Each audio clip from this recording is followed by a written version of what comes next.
que inclinen su rostro, vamos a tener una palabra de oración para que nuestro Dios, para que su Espíritu, la presencia viva de Jesucristo, nos inspire y nos oriente en estos días de desafío, de lucha, de compromiso. Oremos. Te alabamos, Señor, en esta tarde. Te damos gracias por tu presencia. Te damos gracias, Señor, porque tú nunca abandonas a tu iglesia y porque la palabra profética más segura, como nos asegura tu palabra también, siempre está viva y actuante, Dios, en las comunidades que adoran tu nombre. Te rogamos, Señor, que en este día en que estamos celebrando la venida de tu Espíritu, la presencia y renovación constante a través de tu Espíritu, Señor, te rogamos que nos dirijas a todos, que cada uno, cada hombre y mujer aquí presente, podamos ser desafiados por ti y podamos responder en consecuencia a ella. Nos ponemos todos en tus manos en el nombre de Cristo Jesús. Amén. Tomen su lugar, hermanos, por favor.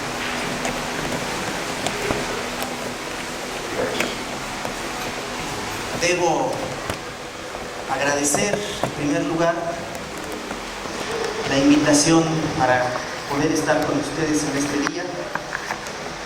Y tal como le dije al hermano presbítero Silfrido Porrayes, secretario del auténtico presbiterio Juan Calvino, honesta y sinceramente, sin ningún afán en otro sentido, yo estaba esperando la invitación para poder participar aquí con ustedes en este día. De modo que agradezco la oportunidad, el tiempo y sobre todo la posibilidad de que juntos, cada uno de los aquí presentes, podamos acercarnos a las Escrituras, podamos ser interpelados por ellas y sobre todo podamos responder como el Espíritu quiere que lo hagamos. La reflexión lleva por título: el Espíritu Divino funda, enjuicia y renueva siempre a la iglesia.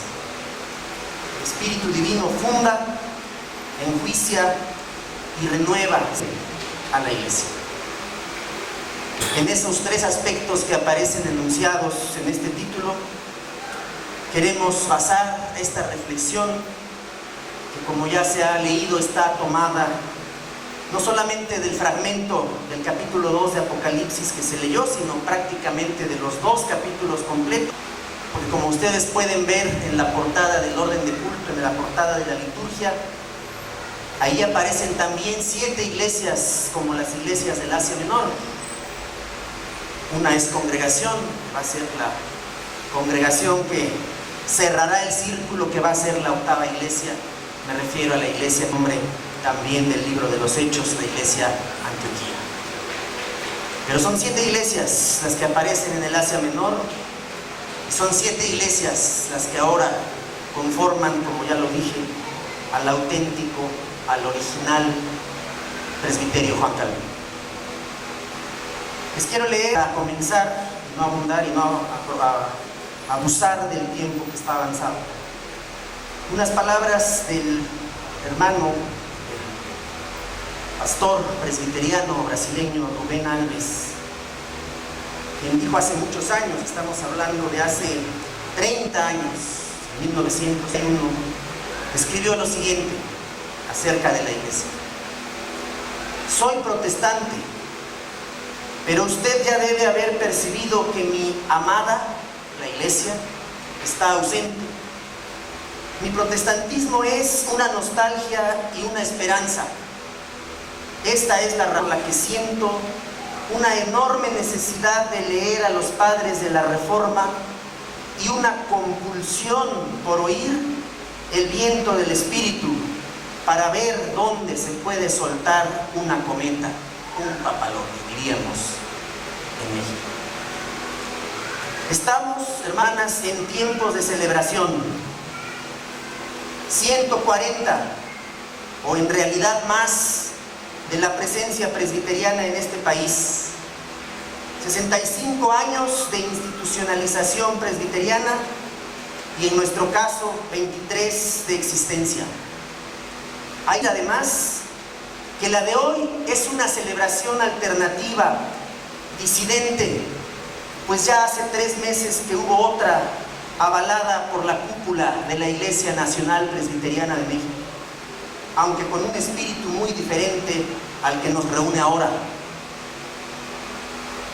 Las relaciones históricas auténticas, tarde o temprano, son sacadas a la luz. Y no por nosotros, no por los seres humanos, sino por el propio Espíritu Santo. Ciertamente, toda celebración humana puede ser ambigua y prestarse al debate, pero la profundidad de una acción de gracias por el tiempo transcurrido radica en la forma en que nos situamos ante los acontecimientos o luchas específicas. Ahora mismo estamos en medio de una de ellas. Ahora mismo estamos padeciendo, algunos dirán que disfrutando con un espíritu masoquista, pero algunos otros dirán que no saben qué hacer. Hemos escuchado voces adentro de algunas iglesias y congregaciones preguntándose: ¿qué va a pasar? ¿Qué va a suceder si nos cortamos el cordón umbilical? ¿Y qué va a suceder cuando nosotros estemos prácticamente a la deriva, en un estado o en una situación de anomia, sin ley, sin orden, sin claridad en lo que Dios quiere que hagamos en esta ciudad, en este rumbo, en estos lugares específicos donde Dios nos ha puesto? Pero lo peor que le puede pasar a quienes celebran algo en el ambiente eclesiástico es que los domine el triunfalismo, aquella actitud a la que Martín Lutero y muchos otros han denominado la teología de la gloria, es decir, una visión centrada en la carrera supuestamente invicta de la Iglesia en medio de un mundo que o se le opone sin remedio o se le somete bien sin remedio. La coyuntura presente, hermanos y hermanas, signada por un eventual y ya real conflicto, coloca a los actores de las celebraciones, a nosotros, a cada uno de los aquí presentes y de los ausentes también, en terrenos no necesariamente opuestos. Por otro lado, quienes nos hemos visto forzados a salir del cobijo institucional, no somos por ello mejores ni peores, como tampoco 30 años ya podremos tener en un solo volumen la Biblia y en la segunda parte el himnario, ¿verdad? Gloria a Dios, ¿verdad? Es uno de los grandes logros de los 140 años de la presencia de Dios. Y Biblia e himnario en un solo volumen. Pues dice uno de los himnos que están recogidos en ese volumen: Invicta Iglesia. Invicta Iglesia, dice el himno.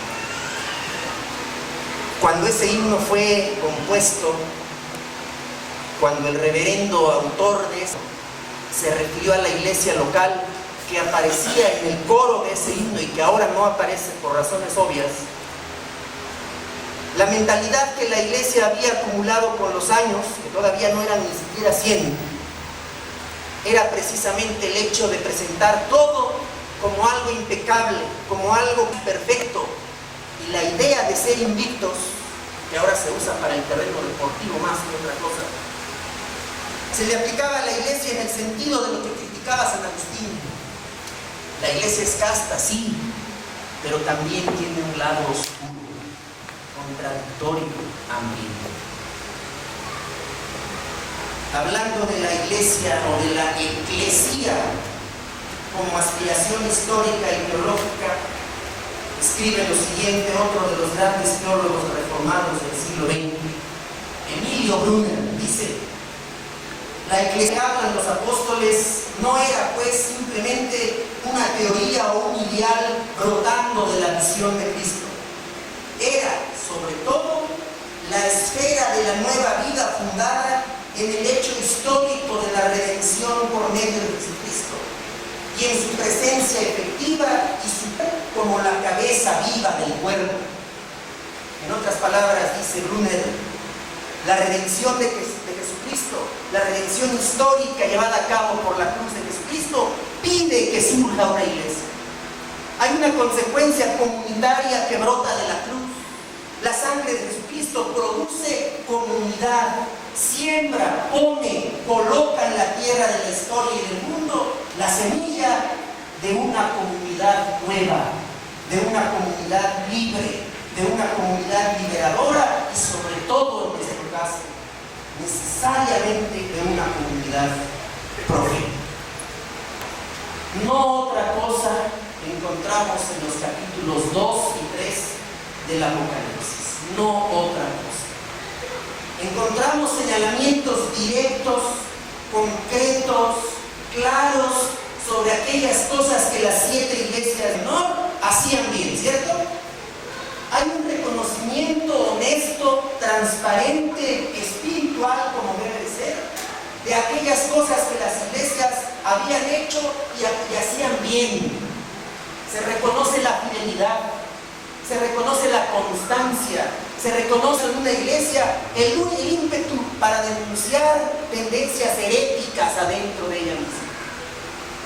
¿Cuánto trabajo cuesta en estos tiempos señalar conductas heréticas adentro de la iglesia, posturas heréticas, tendencias heréticas que rompen el espíritu de las enseñanzas de Jesucristo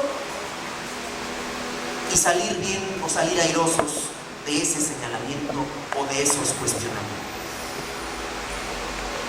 Esas circunstancias no son distintas tampoco a lo que sucedió en el Antiguo Testamento, cuando el pueblo veía profetas en un sentido, daban profetas en otro. Y el conflicto profético hacía que los verdaderos profetas fueran vistos como falsos y los falsos como verdaderos.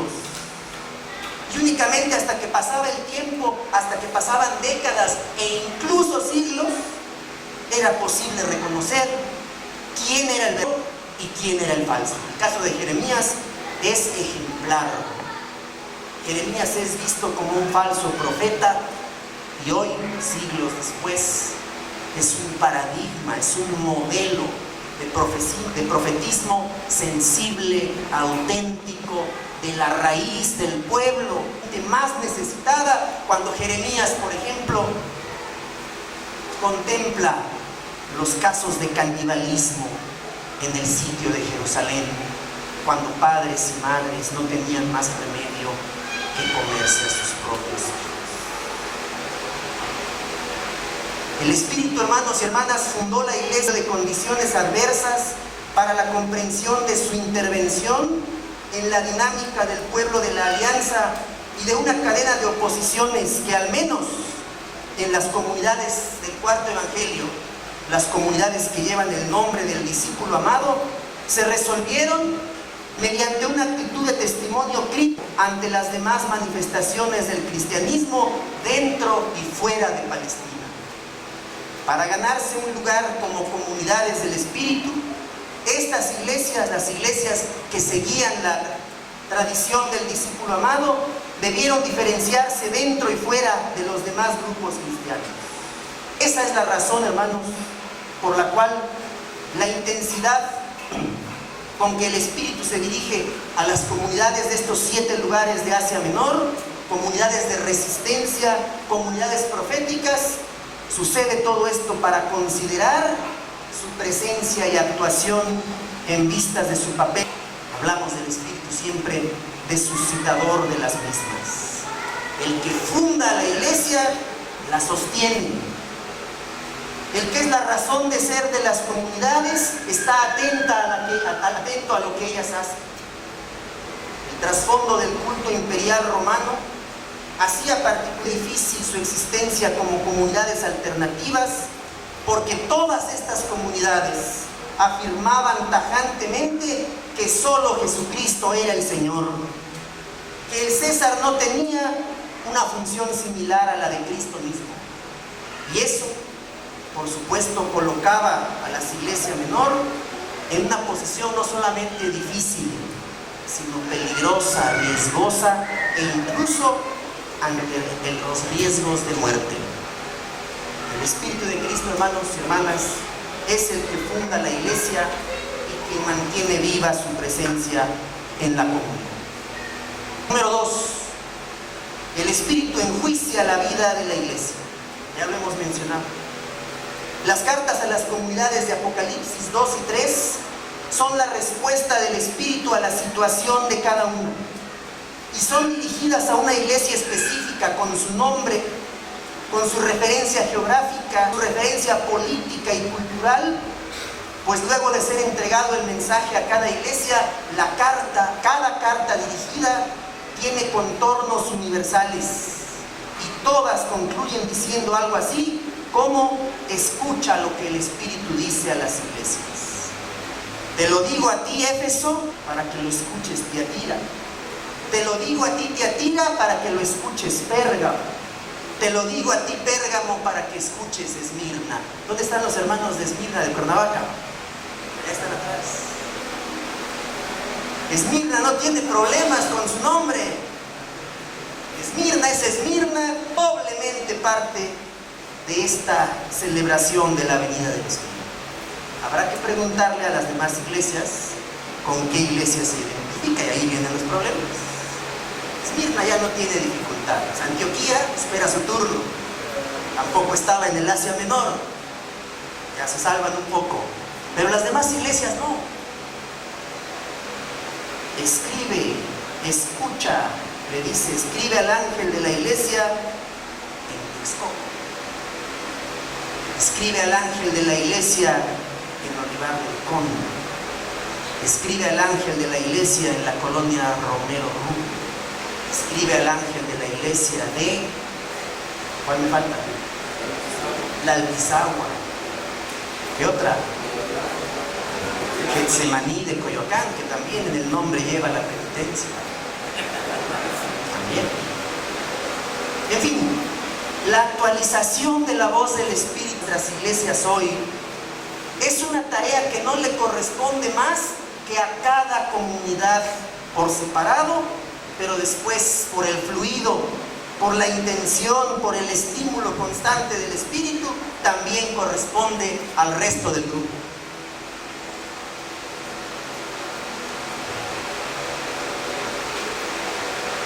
Hay una fórmula que se utiliza en algunos espacios.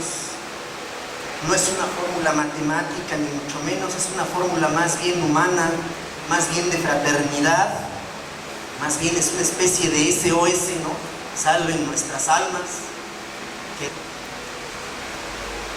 O se salvan todos o no se salva nadie. O nos salvamos todos o no se salva nadie. Y es una fórmula bíblica también. Es una fórmula evangélica. Es una fórmula que subraya que la redentora de Jesucristo y la venida del Espíritu que Él prometió viene como un bálsamo sobre cada iglesia. Ese reconocimiento que hay, por ejemplo, en Éfeso. Éfeso es una comunidad elogiada por su resistencia, también por su fatiga, porque sostener algo, sostener la antorcha, cansa. Ya hasta se apagó la antorcha olímpica hace unos días, ¿verdad? La tuvieron que encender de nuevo. A veces nos pasa así también. Se apaga el fuego y alguien tiene que venir a encenderlo nuevamente. ¿Y quién viene a hacerlo? El Espíritu Santo. Las lenguas de fuego, las lenguas que se sueltan para que la acción del Espíritu se realice. También Éfeso es elogiada por su acción contra los malvados, por haber puesto a prueba y desenmascarado a los falsos apóstoles, y porque detesta a los nicolaítas. Los cristianos de la iglesia de Éfeso, que habían tenido tan extraordinarios pastores, había pasado San Pablo, había pasado San Juan, dice la tradición, y con ese palmarés, como se dice hoy deportivamente, con esa historia, la comunidad de Éfeso está a la altura, reconoce a los falsos apóstoles, los desenmascara y también detesta a esos señores que promovían las ideas extrañas que eran los nicolaítas. Éfeso va en primer lugar como la mayor y más importante ciudad de la provincia del Asia Menor, la ciudad más importante de la región. Podríamos hablar muchísimo, por ejemplo, como lo atestigua el libro de los Hechos, del culto a la diosa Diana, ¿no?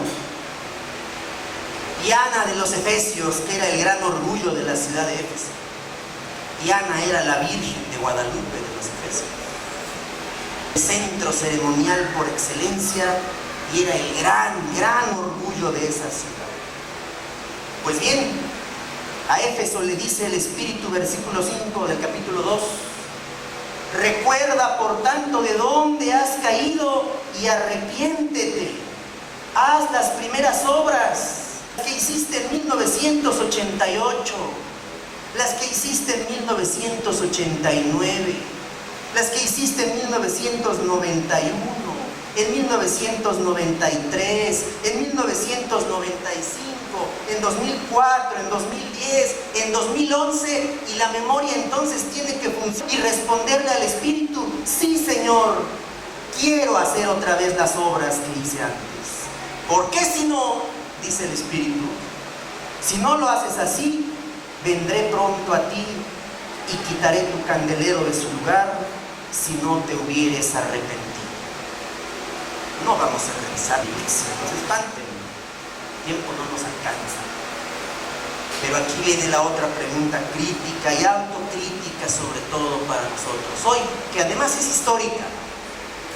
¿Qué le sucedió históricamente a las comunidades cristianas de Éfeso? ¿Dónde están hoy?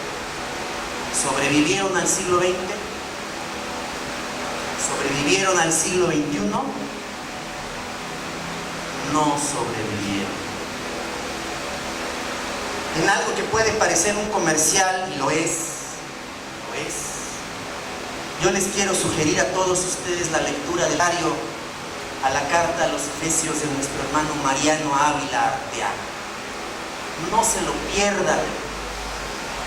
No pierdan la oportunidad de encontrarse con un texto analítico, con un texto que es un cuerpo a cuerpo, una lucha corporal con la carta a los Efesios, porque aunque nuestro hermano sea así como es de modesto, y el lunes estará por esta ciudad, dicho sea de paso, estos rumbos, tal vez no en Texcoco, viene por acá. Nuestro hermano Mariano viajó a la ciudad actual de Éfeso, hizo el viaje a Turquía para rastrear arqueológicamente, pues, dónde están los restos cristianos. ¿Los hay? Claro que los hay. Hay restos, hay testimonios. Y sobre todo, volviendo a este versículo 5 de Apocalipsis 2, se puede corroborar que en efecto el Espíritu cumplió su palabra y quitó el candelero de su lugar, y esa iglesia desapareció. La dinámica, hermanos y hermanas, que a veces no queremos entender para la vida de la iglesia, la dinámica eclesiástica, teológica, espiritual que el propio Nuevo Testamento nos muestra en continuidad con la persona de Jesucristo, no con otra cosa, consiste en la vida, muerte y resurrección, algo que ya no sabemos de memoria.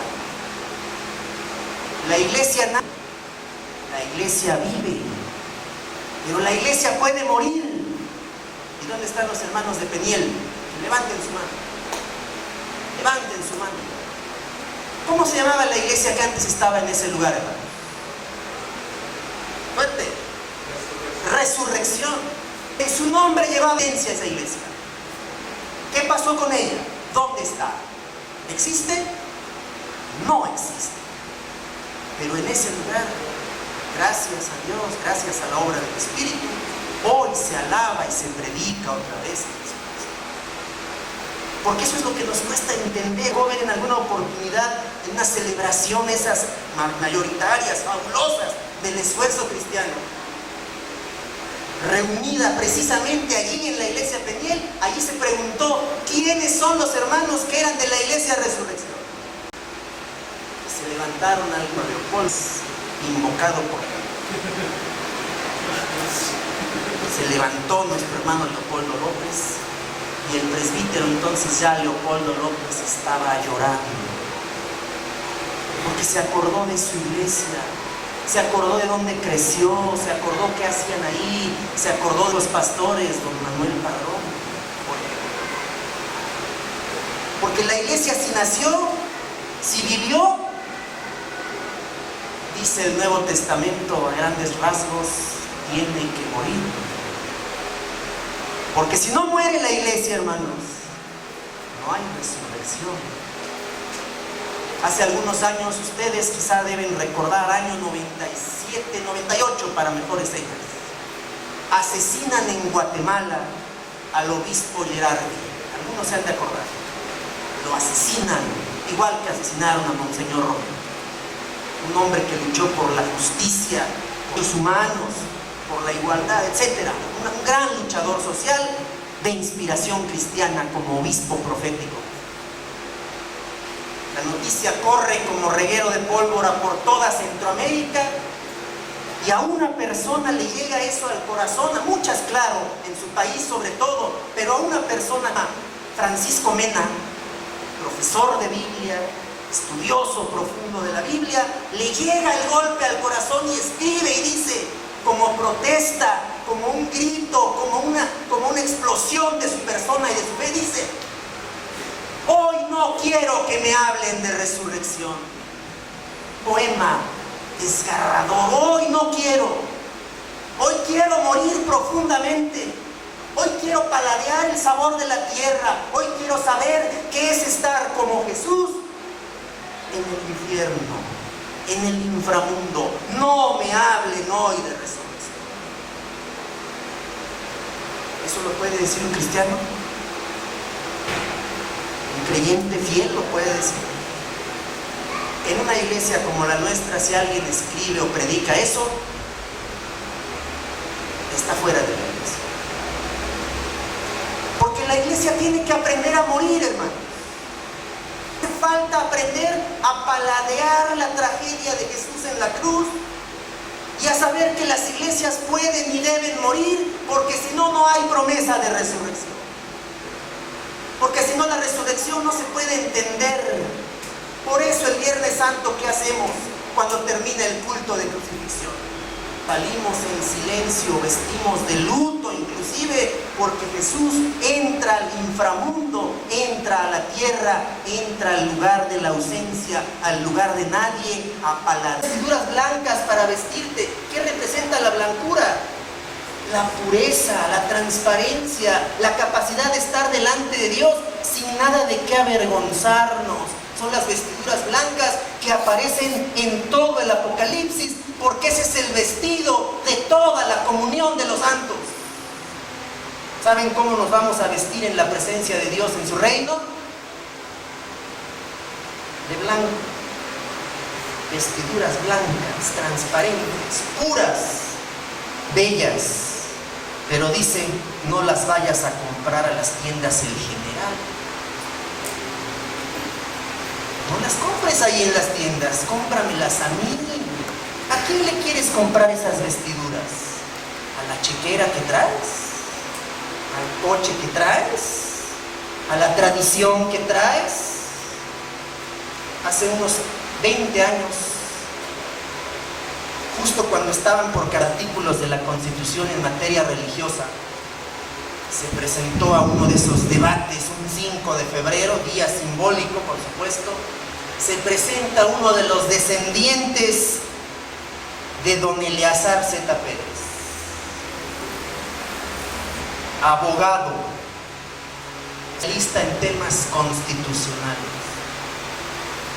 Cuando va a tomar la palabra y lo presentan por su nombre y dicen que pase el hermano a hablar sobre un tema que domina, él se presenta en el espíritu contrario a Apocalipsis 3:18 y dice: pues yo vengo aquí a hablar de este asunto, gracias por la invitación, porque yo soy presbiteriano de presbiterianos.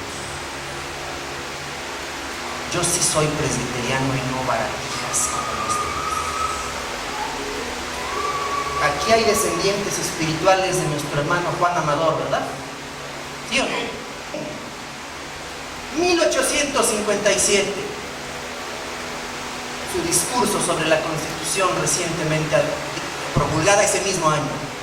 1867, su panfleto sobre la historia de los papas de 64 páginas.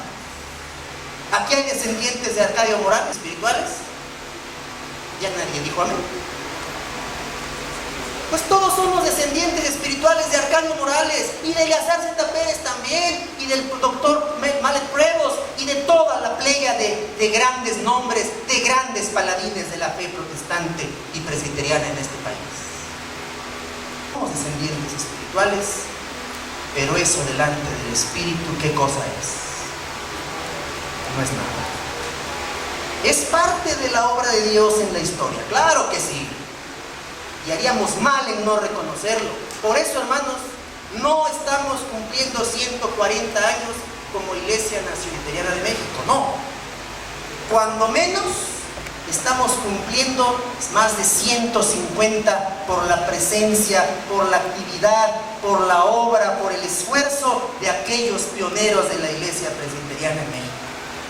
El pionero a quien la Iglesia debería de reconocerlo con mayor caridad y con mayor reverencia en el Señor, el primero de ellos es precisamente Don Juan Amador, que está sepultado en el patio trasero de la iglesia del Sinaí, en el poblado de Villa de Cos, en Zacatecas.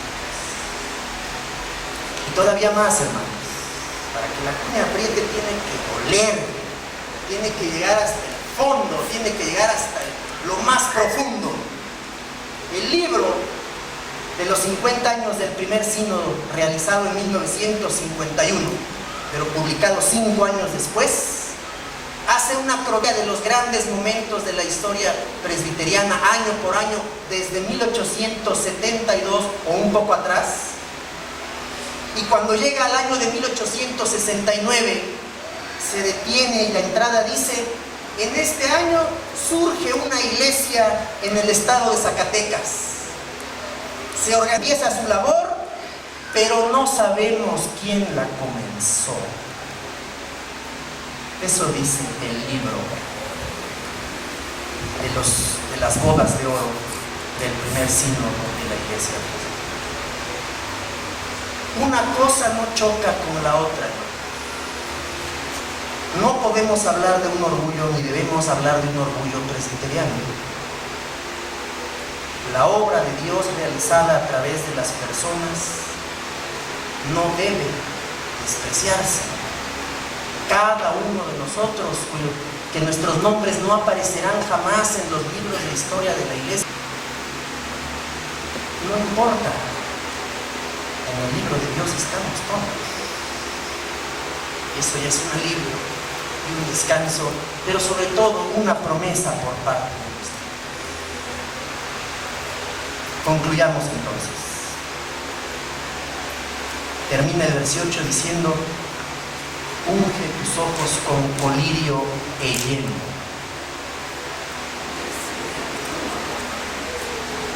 ¿Para qué? Para que veas. No ves bien, no tienes bien enfocadas las cosas que yo hago en el mundo y adentro mismo de ti. Ponte colirio.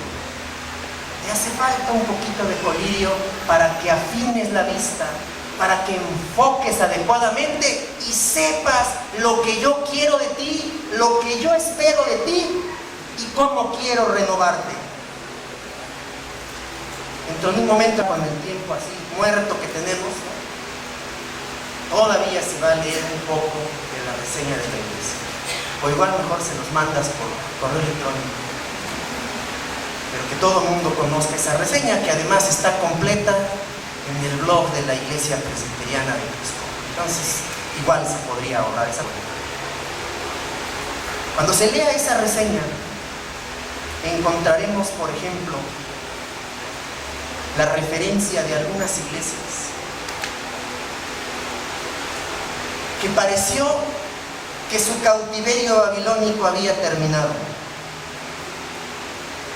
Para quienes se interesan por la historia de la iglesia, sus enormes y múltiples manifestaciones, les debo de decir que en una época cuando los papas se peleaban entre sí y había 2 o 3 papas al mismo tiempo que decían que eran el principal y el más importante, en esos tiempos medievales se habló así con sus letras de que la iglesia o una fracción de la iglesia cristiana vivía cautiverios babilónicos. Pero no se espanten, hermanos. Si duró 70 años o más el cautiverio en Babilonia, el nuestro no tiene por qué durar tanto. Porque creemos en la promesa del Espíritu, que es capaz de romper las cadenas donde quiera que las haya. ¿Qué dice el profeta Isaías? Que Dios está rompiendo cadenas de injusticia todo el tiempo. Que el éxodo de la esclavitud, Dios lo viene a otra vez entre los seres humanos todo el tiempo. Por lo tanto, hermanos, cuando las iglesias viven su cautiverio babilónico, dice el versículo evangelístico de Apocalipsis 3:20, todo el mundo se lo sabe de memoria. He aquí, yo estoy a la puerta y llamo. Si alguno oye mi voz, yo entraré con él y cenaré. Estaré en comunión. El mismo Espíritu que se movía sobre el haz de las aguas es el que ahora se está moviendo aquí mismo en esta. El Espíritu Santo, en pocas palabras, es la gran lección del Pentecostés cristiano, de uno de los 3 Pentecostés que hay en el libro de los Hechos, dicho sea de paso. Solo celebramos uno, el Pentecostés de los judíos. No celebramos nunca el Pentecostés de los samaritanos, que también está en el libro de los Hechos, ¿no? Y no celebramos mucho menos el que más nos toca, que es el Pentecostés de los gentiles. Tenemos 3 Pentecostés que celebrar según el libro de los Hechos. Pero bueno, estamos celebrando el Pentecostés de los judeo-cristianos. Y lo que el Espíritu Santo nos quiere decir con el Pentecostés es: yo quiero hacer de las mías en este espacio que me pertenece, porque yo fundo, yo enjuicio y yo renuevo siempre a la iglesia. Y esa es la gran promesa.